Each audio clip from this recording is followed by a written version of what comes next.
Number one is workflow. The workflow in Logic Pro is much easier than it is in GarageBand. Simple things to mention right away would just be the tools feature in Logic Pro. So the ability to move around with a cursor, cut with scissors, to zoom with the zoom tool, to glue with the glue tool, to use the marquee to cut, to have shortcuts to copy and paste. All these workflow tools are available in Logic Pro. The tools functionality in GarageBand isn't even a thing. In Logic Pro, it's a very big thing of how you build your workflow within the software. Besides tool workflow, even simple things like scroll zooming in Logic Pro, like if you hold Command and scroll zoom with your mouse, you can make the tracks fatter or slimmer. Number two is automation. You can do automation in GarageBand, but you cannot do some things like latch and touch automation, which aren't available in GarageBand. Things like automation access to use with a MIDI controller. That is only available in Logic Pro. Number three are the mixing and mastering tools out of the box with Logic Pro that aren't available in GarageBand. Just the set of metering tools that are available in that are available in Logic Pro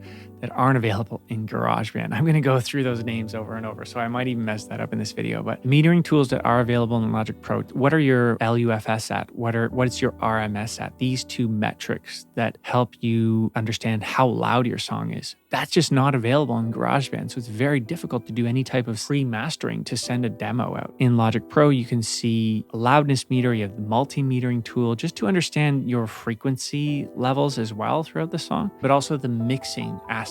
There is no mixer in GarageBand. If you want that kind of SSL analog view of all your tracks vertically in place and to mix and look at plugins, you can't have that in GarageBand. The mental model of mixing is very different in GarageBand. In GarageBand, it's the session window and you have all your tracks horizontal down.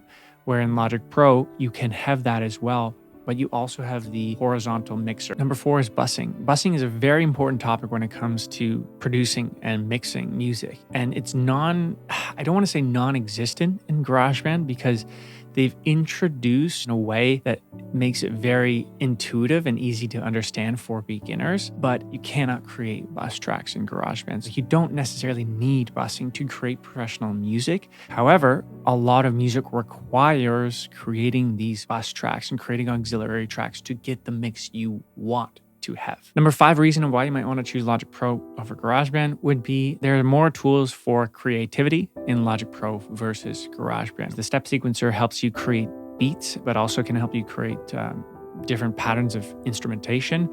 And the live loops feature is very similar to clips in Ableton, where you can create many ideas and package them into little loops, and then you can record those loops into the session view. All of those things I just said aren't available in GarageBand. You have less kind of things to play with in GarageBand versus Logic Pro. Bonus tip if you made it this far in the video, Logic Pro has the advanced customization that you can do within the software, so you can change the control display, you can change the color of what Logic looks like. You can change the backgrounds, you can change the color of tracks and track headers. You can do a lot of customization within your own Logic Pro to make it custom for you. Please let me know your thoughts in a comment. Here's a video you can watch right here. And as always, please subscribe to this channel if you haven't already. It means a lot. It helps support the channel and I get fired up when people subscribe. So as always, I'll see you in the next video.